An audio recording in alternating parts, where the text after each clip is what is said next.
Good afternoon and welcome to all of you to my third devlog for Viral Shooter. Now this is a game that I put into GameDevHQ for the file-based game jam, and that was a super fun game jam to be a part of.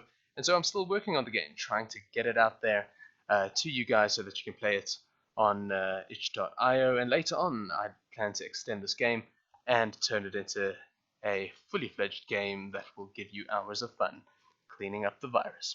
Alright, so for this devlog, what I did, is to sort out the clipping issue with some of the items. So in the previous version, you will notice that if you walk through to one of the shelves or to the bed or to something, you can kind of clip right through it.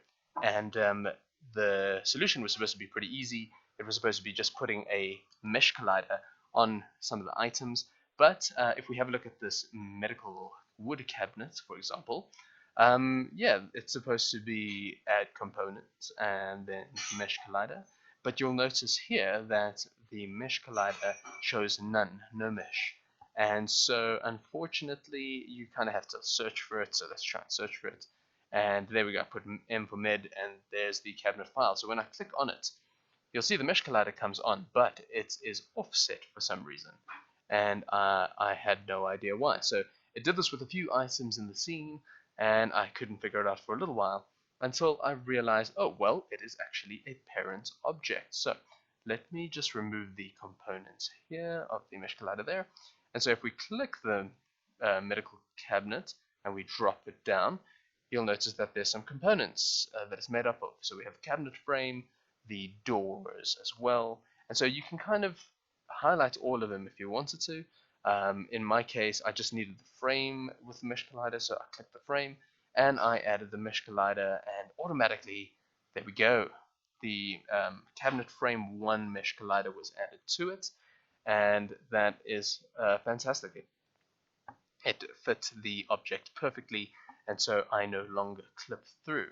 So when we run the game, let's have a run through. Now you'll notice a little beep as soon as the game starts. You can see at the top there the mesh collider fits perfectly.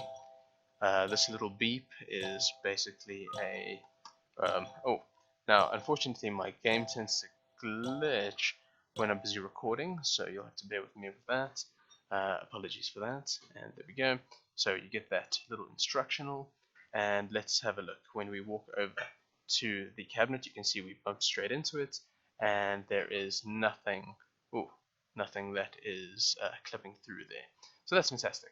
The other thing we did is we added a mesh collider to the roof. So beforehand we used to be able to jump straight through, but as you can see, there we go, we jump and we hit the roof, and nothing bad there. The sticking that's happening there is also due to the Unity system running together with the recording, so I apologize for that. Alright, and I think, yeah, that's pretty much the work that was done over this period. I aim to add a nice win message, little animation with a character toward the end, and I want to try and change the menu. Oh, yes, and if you have a look in the bottom left-hand corner, you'll notice that the infection count is slowly rising. That's the other mechanic I added to the game, so that while everything is invisible, the infection count is slowly rising. So let's see if we can try and get my suit without ghost walking too much.